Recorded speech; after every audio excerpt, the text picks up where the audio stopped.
colocado aí nas cadeiras da nossa igreja. Aquilo que Deus falar ao seu coração, se você quiser preencher, aí nós teremos muito prazer em falar com você durante a semana, tá bom? Ontem a gente teve um encontro de casais aqui, foi muito legal, foi muito divertido. A gente comeu bastante aqui ontem, né? Tava gostoso demais, gente. Nossa, a comida tava boa, né? Vamos combinar que valeu a pena todo o trabalho e todo o esforço, não é? Graças a Deus. Quero trazer uma meditação breve aqui nessa manhã. Eu tenho falado sobre a vida de Jesus nesses nossos encontros aqui de manhã. Será que consegue cortar o contrabaixo? Porque acho que é ele que está fazendo, né? Esse... Né? Não é não? Então tá bom, não tem problema não. A gente vai acostumando, né? Então eu queria compartilhar com você nessa manhã uma meditação breve sobre Lucas capítulo 7, versículos 36 a 50. E eu chamei essa mensagem aqui de religião, rito e essência. Queria partilhar isso com você aqui nesse dia. O texto bíblico, pode ir passando aí para mim, gente? O texto bíblico é este aqui, vamos ler? Convidado por um dos fariseus para jantar, Jesus foi à casa dele e reclinou-se à mesa. Ao saber que Jesus estava comendo na casa do fariseu, certa mulher daquela cidade, uma pecadora, como se os outros não fossem, trouxe um frasco de alabastro com perfume e se colocou atrás de Jesus a seus pés. Chorando, começou a molhar-lhe os pés com as suas lágrimas. Depois os enxugou com os seus cabelos, beijou-os e os ungiu com o perfume. Ao ver isso, o fariseu que o havia convidado disse a si mesmo: se esse homem fosse profeta, saberia quem nele está tocando e que tipo de mulher ela é, uma pecadora. Essa fala é a mais ridícula que a gente pode ler aqui, né? Respondeu-lhe Jesus: Simão, tenho algo a lhe dizer. Dize, mestre, disse ele. 2 homens deviam a certo credor. Um lhe devia 500 denários e o outro 50. Nenhum dos dois tinha com que lhe pagar. Por isso perdoou a dívida a ambos. Qual deles amará mais? Obrigado. Simão respondeu: suponho que aquele a quem foi perdoada a dívida maior. Você julgou bem, disse Jesus. Em seguida, virou-se para a mulher e disse a Simão: vê essa mulher? Entrei em sua casa, mas você não me deu água para lavar os pés. Ela, porém, molhou os meus pés com as suas lágrimas e os enxugou com os seus cabelos. Você não me saudou com um beijo, mas essa mulher, desde que entrei aqui, não parou de beijar os meus pés. Você não ungiu a minha cabeça com óleo, mas ela derramou perfume nos meus pés. Portanto, eu lhe digo, os muitos pecados dela lhe foram perdoados, pelo que ela amou muito. Mas aquele a quem pouco foi perdoado, pouco ama. Então Jesus disse a ela: seus pecados estão perdoados.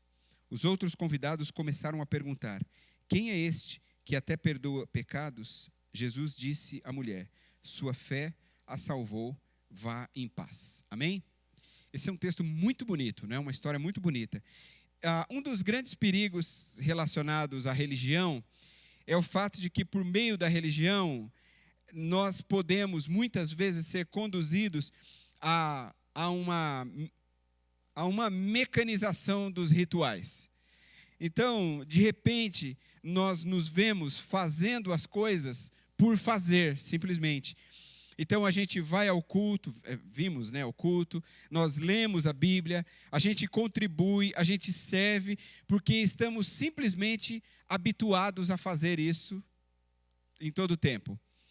É claro que o fato de ser habitual não é ruim em si. Então, por exemplo, muitos de nós, eu gostaria que fossem todos, mas muitos de nós sentimos muita falta quando a gente falta num culto de domingo, não é?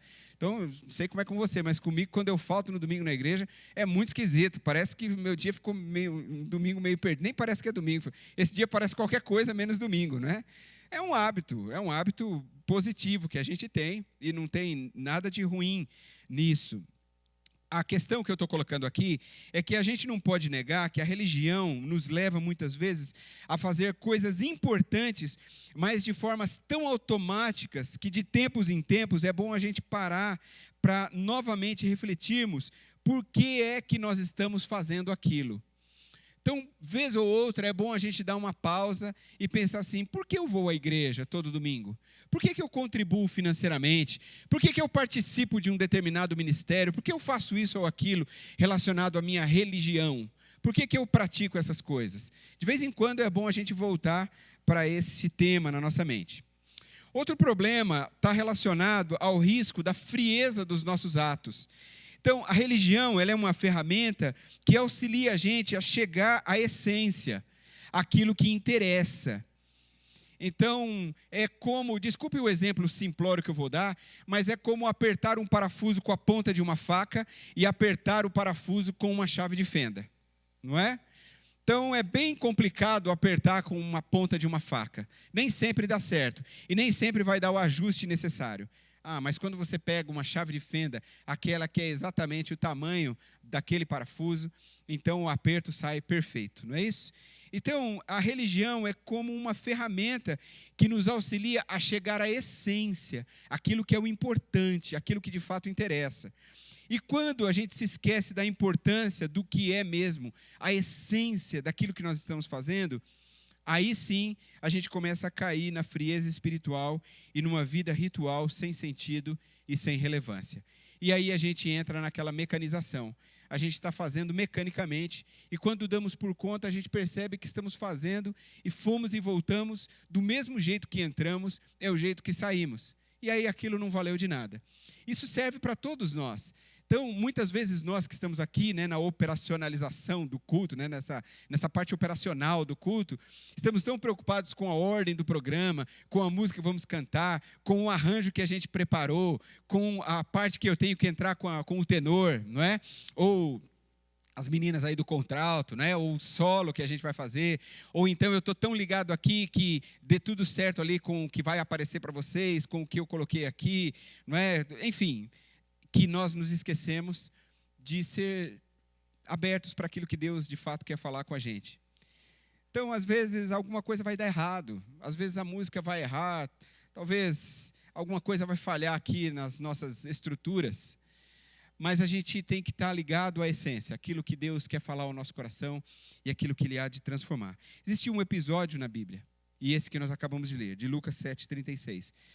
Em diante, que eu acho que nos ensina coisas importantes sobre isso, para que a gente não caia numa vida cristã ritual e sem sentido. Deixa eu mostrar isso para vocês.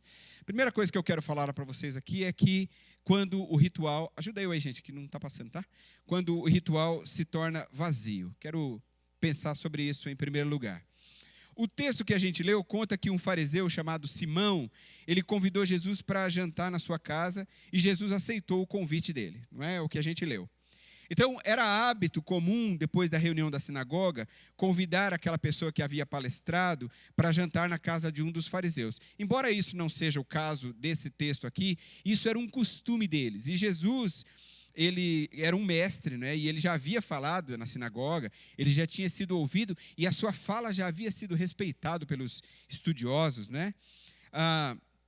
É interessante como Jesus ele vai na casa de Simão, apesar de saber que pessoas como ele eram seus opositores, pessoas como Simão eram opositores de Jesus. Mas Jesus entra lá do mesmo jeito, não é? Jesus não é um entrão. Jesus ele faz isso porque ele tem propósito para alcançar as pessoas e transmitir os seus ensinamentos. E ele sabe daquilo que pode acontecer, não é? Ele é Deus. A falta de sinceridade de Simão é demonstrada na falta dos atos de cordialidade que deveriam acontecer em relação ao convidado, não é? Então, o que a cultura dizia? O Simão, anfitrião, ele deveria receber Jesus com um beijo, ele deveria ungir a cabeça de Jesus com um óleo perfumado e ele deveria oferecer água para lavar os pés de Jesus. Lembra que não havia asfalto, né? As pessoas andavam ali com as suas sandálias e pisando na poeira constantemente. Então, é interessante a gente olhar a Bíblia, né? Os ensinos, a vida de Jesus, como se processa esses relacionamentos. Porque, por exemplo, lá em Mateus 23, por 4 vezes Jesus chamou fariseus de cegos, no mesmo texto. E Simão, que era um desses, ele também era nitidamente um desses cegos. Olha só, ele era cego, por exemplo, para poder enxergar os seus próprios pecados, porque ele não vê pecado nele, no texto, né? Ele era cego para perceber essa notável transformação da mulher que entraria pela sua casa em instantes, e ele era cego para compreender quem Jesus realmente era. Então, em outras palavras, ou nas mesmas palavras ditas de uma outra maneira, ele era cego para olhar para si mesmo, ele era cego para olhar ao próximo, e ele era cego para olhar o próprio Deus, enxergar o próprio Deus. Essa é a situação desse homem aqui. Mas Jesus, mas mesmo diante de toda essa cegueira, ele convida Jesus para a sua mesa, para estar na sua casa. Por que Simão faz isso? Porque a sua vida estava pautada no ritual. Está vendo só? Simão, ele não faz isso movido por aquilo de quem Jesus era, do quanto Jesus poderia transformar a sua vida, a alegria de receber Jesus em sua casa. Não é isso que move o coração de Simão. O que move o coração de Simão é o ritual. Tipo, vou convidar um rabino para comer em minha casa. A gente sempre faz isso, faz parte do nosso ritual. Então, para ele, o ritual já era algo vazio e desprovido de sentido, porque ele faz apenas pela prática de fazer, né, por aquelas pessoas que palestravam, né? Eu acho que eu creio que ele nem mais se importasse com o fato de que ele não estava mais levando os rituais para a profundidade que eles deveriam ter, né? Muitas pessoas estão também hoje usando a religião apenas para a sua própria satisfação, assim como outros utilizam, a gente vê muito isso, a religião como um ato de manobra para usar as pessoas a seu próprio favor. Tem uma outra coisa que eu queria compartilhar com vocês aqui, é o que eu chamo aí de quando a religião se torna fria. Então, o Simão, ele jamais imaginava que a chegada daquela mulher pecadora poderia mudar completamente o ritmo daquele dia. Isso não estava nos planos daquele homem, né? Então, quando aquela mulher entrou na sala de jantar, Simão deve ter ficado muito constrangido, não é? Então, alguns historiadores, a Bíblia não diz isso, mas alguns acreditam, alguns teólogos e alguns historiadores acreditam que ela a referência dela à pecadora no texto é porque possivelmente ela fosse uma prostituta, não é? E aí então ela teria entrado, além de ser mulher, ter entrado ali na casa do Simão seria algo terrível para aquele momento. Então, aquilo vai mudar o aspecto do dia de uma maneira tremenda. E aí, quando aquela mulher entrou na sala de jantar, Simão deve ter ficado muito constrangido com aquela situação, né? Tipo, como é que eu faço para me livrar disso? Como é que eu tiro essa mulher daqui de um jeito discreto, né? Como é que a gente faz para se livrar dessa situação, né? E talvez outros devem ter ficado assim também. E aqui, olhando, né, elastecendo, né, e pensando o aspecto hipocrisia, se essa mulher de fato era uma prostituta, talvez alguns dos que estavam ali recriminando essa mulher, será que não teriam pagado para passar algumas horas de prazer com ela também? Então, Simão era um homem hipócrita demais para dizer alguma coisa. Apenas recriminou as ações daquela mulher. Mas ele também era um pecador, que nunca tinha experimentado o tipo de amor e arrependimento que estavam sendo demonstrados por aquela mulher que se reclinou ali aos pés de Jesus. Simão era um religioso praticante, isso ele era mesmo. Ele cumpria os ritos de forma impecável, embora que ele não fez. Mas tudo que ele fazia era fingimento, tudo que ele fazia era aparência. Então aquela mulher estava rotulada pelos seus pecados na carne, só que Simão ele carregava seu coração e a sua consciência cheio de pecados do Espírito, né? Isso é uma menção de Paulo, lá em 2 Coríntios capítulo 7, versículo 1, ele fala sobre isso. Ele fala sobre pecados da carne e pecados do Espírito, né? Então, essa mulher, ela estava com os pecados da carne expostos, porque todo mundo rotulava ela como pecadora, porque todo mundo via os pecados que ela fazia, estava na cara dela. Mas o Simão não, né? O Simão era limpinho, era organizado, era, né, todo penteadinho, arrumadinho. Então, a casa dele toda organizada, ia sempre à sinagoga, cultuava, cumpria os rituais, mas os seus pecados estavam no seu espírito. Aquela mulher era como o filho pródigo, que saiu e se perdeu pelo mundo, e o Simão era como o filho mais velho, que sabia muito bem criticar os outros, mas não entendia nada a respeito de perdoar.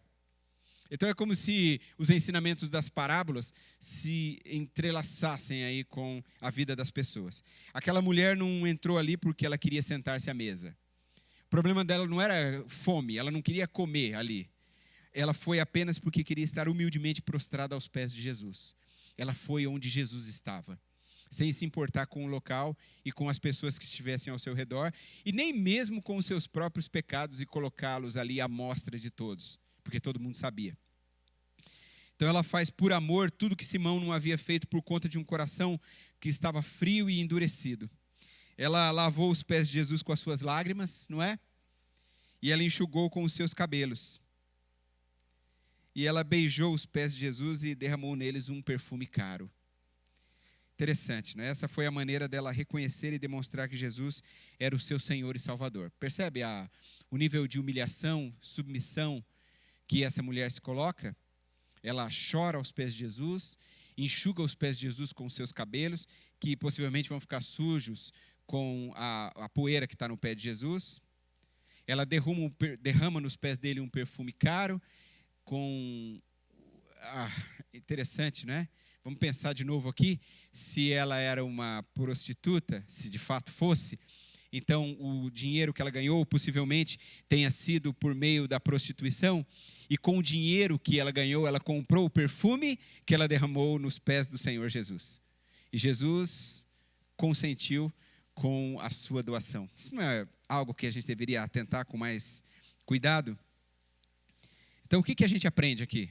A gente aprende que quando a religião se torna fria, amor e compaixão deixam de fazer parte das ações praticadas. E aí torna-se apenas um ritual.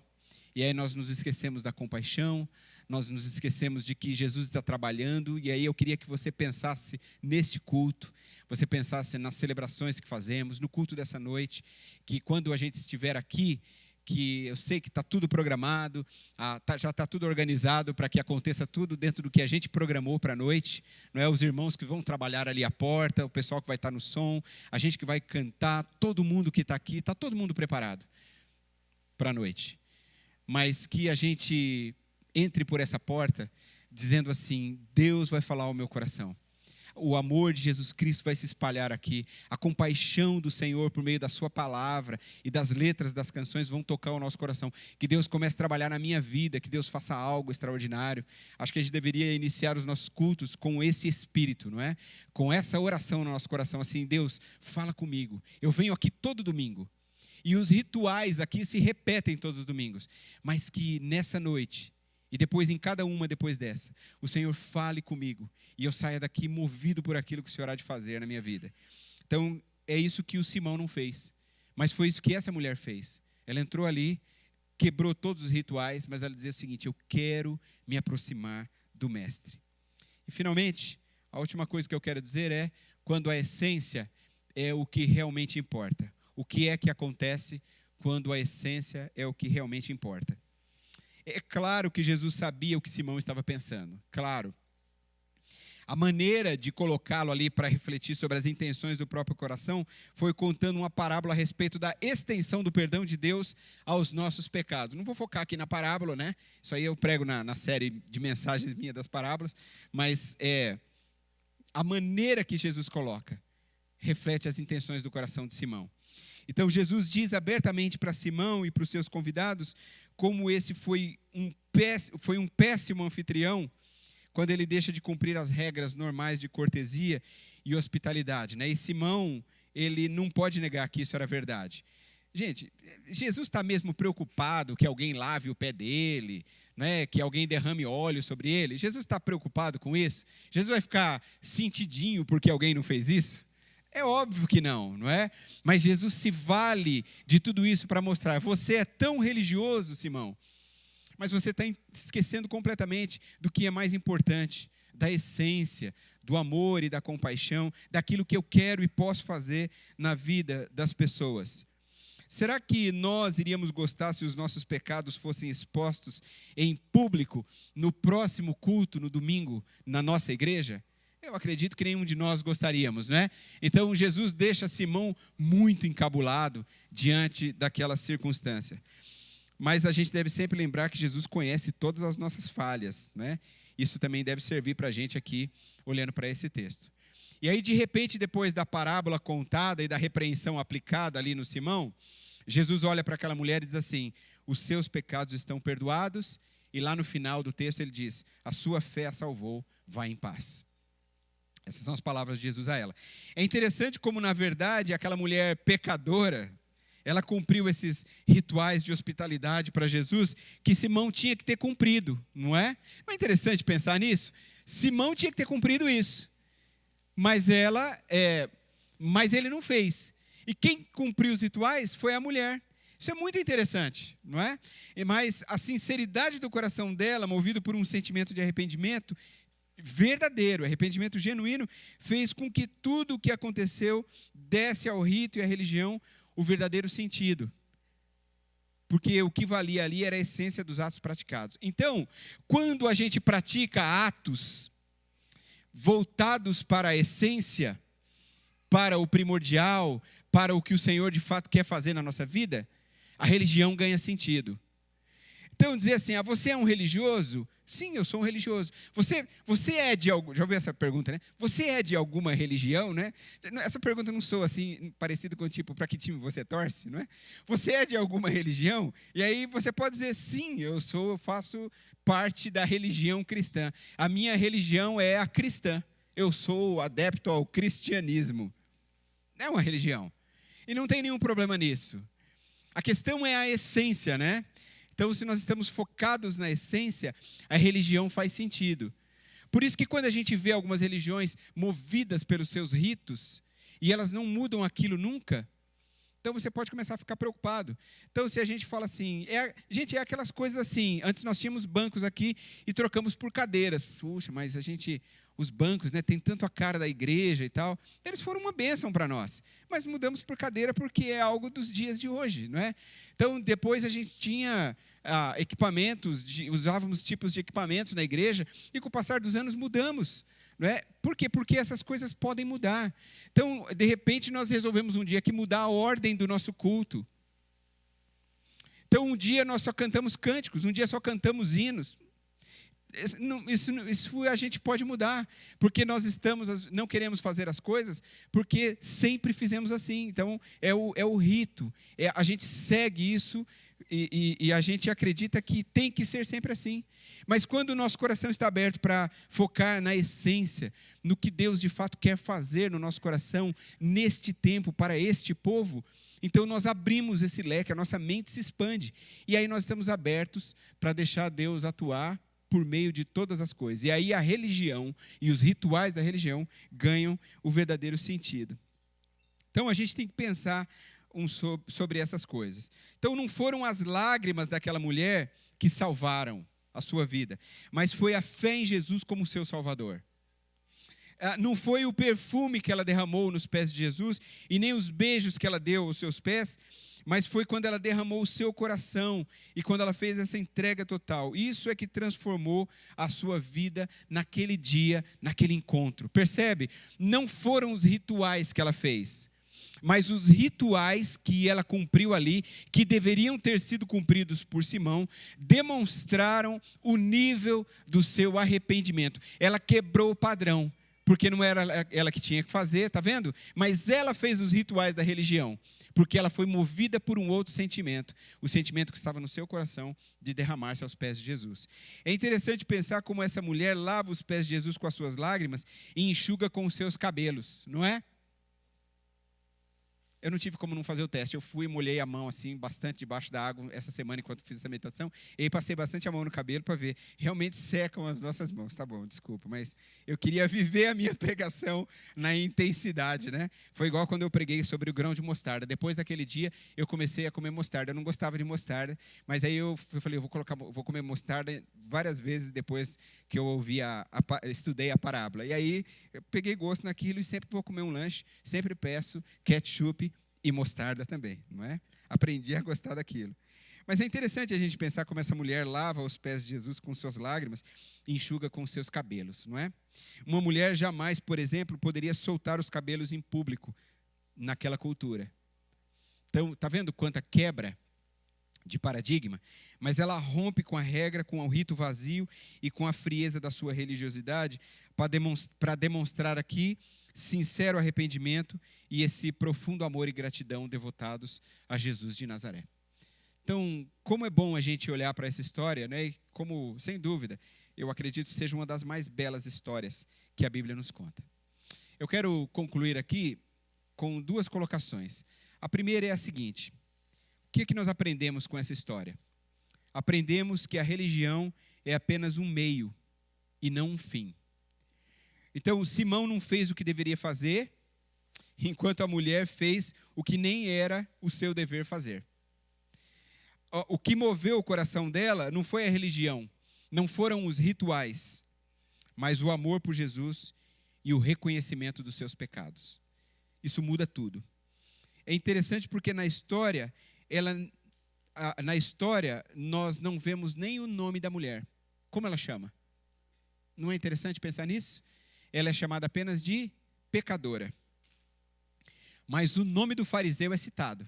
Como é? Simão. Isso não é interessante? Sabe por quê? Para que fique bem gravado no nosso coração que todas as vezes que nós queremos nos aparecer por causa da nossa religiosidade, Cristo nos ensina que tudo é dele, tudo é por ele e tudo é para ele, e que toda a glória pertence somente a ele. Quem fez o que deveria fazer foi a mulher pecadora, que nem tem nome na história. E quem não fez o que deveria ter feito e acabou tomando uma grande advertência de Jesus foi Simão, que era o fariseu, o religioso, que fazia dentro do seu ponto de vista tudo certinho. Então esse é o ensinamento para nós, de que a religião é apenas um meio e não um fim. E a segunda coisa que eu gostaria de deixar aqui é que nós aprendemos que a salvação acontece quando reconhecemos nossos pecados e a nossa impotência diante de Deus. Eu acho que essas duas coisas estão aliadas quando a conversão genuína acontece na vida de uma pessoa. Os pecados da mulher eram conhecidos, todo mundo sabia, porque ela era rotulada de pecadora. É como se ela andasse com essa palavra escrita na sua testa.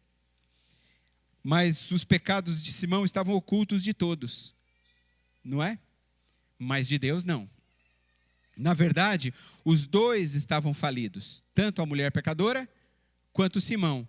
Os dois estavam falidos e não tinham condição de pagar a sua dívida com Deus. Nenhum deles. Simão estava tão espiritualmente falido quanto aquela mulher. Mas o problema dele é que ele não tinha consciência disso. Para ele, era uma parede branqueada, não é? Era um sepulcro caiado, como disse Jesus em outras ocasiões, para esse tipo de gente. Muita gente anda por aí achando que porque são boas pessoas e seguem uma determinada religião, estão garantidas com Deus. Muito cuidado com isso. A salvação só acontece quando nós reconhecemos o nosso pecado e a nossa total impotência diante de Deus. Como eu disse ao início, eu acho que essas duas coisas estão aliadas quando uma salvação, uma conversão genuína acontece. As pessoas reconhecem o seu pecado e elas reconhecem a insuficiência, a impotência. Eu não consigo vencer sozinho. E aí é muito bom a gente pensar nisso todos os dias da nossa vida cristã. Somos salvos num ato, mas entramos num processo de mudança de vida. E seria bom a gente sempre lembrar disso, quando estamos diante da nossa vida de pecado e dizer assim, se eu não buscar Deus, eu não vou conseguir. O pecado me torna impotente e eu preciso colocar a minha vida nas mãos de Deus. Senhor, me ajude, eu preciso vencer e sem o Senhor eu não irei conseguir. Então é por isso que Jesus diz para aquela mulher que os seus muitos pecados foram perdoados. Essa fala de Jesus é maravilhosa, né? Porque tinha muitos pecados e sabia da sua insignificância, ela amou muito. Eu acho que esse é o detalhe da declaração da impotência. Como ela tinha muitos pecados, ela disse assim, eu preciso me render muito, eu preciso amar muito esse meu Salvador. Então, quanto mais, é uma lição para nós, quanto mais estamos lutando com os nossos pecados, mais devemos amar o nosso Salvador, buscar mais o nosso Deus, depender mais dele. Aí ele diz, mas aquele a quem pouco foi perdoado, Jesus disse, pouco ama. Não reconhece, ele não se rende. É como o filho que despreza o pai ou a mãe. Ele não dá importância ao conselho do seu pai e da sua mãe. Ele é rebelde. Ele acha que ele consegue sozinho.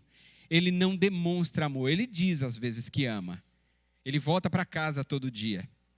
mas ele não ama, porque ele não ama o quanto deveria amar, porque ele não demonstra isso por meio das suas atitudes, por meio das suas ações. Então, muitos de nós, espiritualmente falando, temos agido assim como filhos rebeldes diante de Deus, achando que, como fazemos com os nossos pais muitas vezes, achamos que somos o dono da razão. Vocês não sabem de nada, vocês são velhos, vocês são atrasados, vocês não entendem o que eu estou vivendo hoje. Então, muitas vezes nós agimos assim com Deus também. Essa é a rebeldia da qual Deus não se agrada jamais. O fariseu não expressava amor por Jesus porque se sentia justo, mas a mulher derramada aos pés, ela demonstrava grande amor porque se sentia pecadora. O Simão diz assim, eu faço tudo certinho, eu cumpro todos os rituais. Essa mulher fala assim, olha, eu nem sei direito como são os rituais. Eu vou entrar lá e vou soltar os meus cabelos, eu vou derramar minhas lágrimas, vou jogar o meu perfume nele. E literalmente, seja lá o que Deus quiser. Deixa que Deus faça e Ele vai agir na minha vida. E o que é que Deus quis fazer? Deus quis transformar a vida daquela mulher rendida. É importante frisar que Jesus veio salvar os pecadores e só aqueles que reconhecem os seus pecados e sentem tristeza pelos seus pecados é que são perdoados. Este é o ensinamento de Jesus para nós. A gente vai viver uma vida de religião baseada nos nossos rituais, ou nós vamos viver a essência do Evangelho de Jesus Cristo, que é fruto daquilo que o Senhor faz e fez e faz em nossa vida, e que redunda em amor e compaixão pelas vidas das pessoas que estão ao nosso redor. Eu quero encerrar com Romanos capítulo 5, o versículo 1 e o versículo 5, onde o apóstolo Paulo diz o seguinte: tendo sido, pois, justificados pela fé, temos paz com Deus por nosso Senhor Jesus Cristo. Essa é a nossa redenção. E depois ele diz lá embaixo no versículo 5, porque Deus derramou seu amor em nossos corações por meio do Espírito Santo que Ele nos concedeu. Toda a redenção, toda a salvação que recebemos vem de Jesus Cristo por meio da atuação do Espírito Santo que está trabalhando em nosso coração, para que isso aconteça por meio da graça do Senhor que foi derramada sobre nós. Então, quando nós olhamos para um texto como esse, nós devemos lembrar que a religião é apenas uma ferramenta que nos conduz, que nos ajuda, que nos religa, que faz com que nós possamos nos aproximar do importante, do principal, do primordial, que é Jesus Cristo, nosso Senhor. É por meio dele, do seu grande amor derramado, que nós estamos aqui hoje. Então eu quero desafiar você, nessa manhã, se você ainda não fez isso, que você pare para refletir. Que você pense assim, eu não estou aqui hoje pela manhã apenas porque eu tinha que vir. Hoje até era um dia gostoso para ficar em casa, eu reconheço, todos nós reconhecemos isso. Mas nós decidimos estar aqui. E aí eu vou dizer para você assim, olha, então, faça valer a pena você estar aqui nessa manhã. E dizer assim, Senhor, o Senhor fale comigo ao meu coração.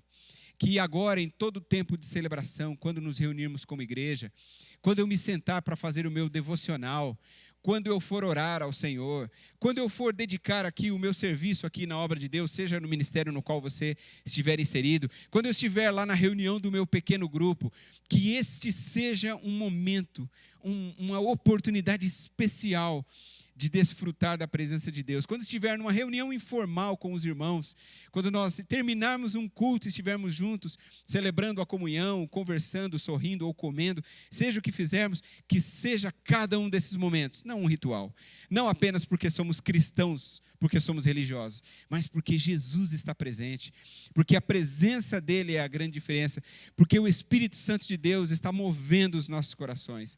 E aí, acredite, tudo que fizermos fará um enorme sentido, porque Cristo é a nossa vida e a nossa salvação. Amém? Quero convidar você a ficar em pé. Nós vamos encerrar o culto dessa manhã cantando uma canção que exalta o nome de Cristo, dizendo tudo que falamos aqui, Ele como a nossa salvação. Essa canção fala que Ele morreu na cruz por nós, nos dando a sua vida, e é por causa disso que agora nós podemos celebrar a bondade do Senhor aqui nessa manhã. E aí você cante isso com alegria no seu coração.